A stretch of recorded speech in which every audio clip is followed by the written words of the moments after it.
मुझे तुम आम रहने दो, यूं ही बेनाम रहने दो। जरूरत ही नहीं कोई मुझे मेहताब कहने की, सुहाना ख्वाब कहने की, कि दिल में आप कहने की।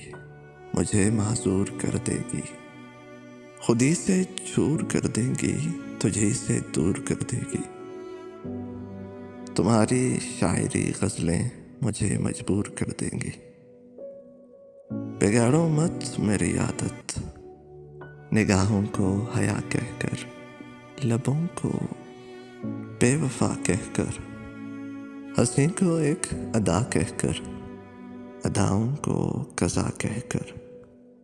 मुझे बदनाम करने की ज़रूरत ही नहीं कोई, यूं ही गुमनाम रहने दो।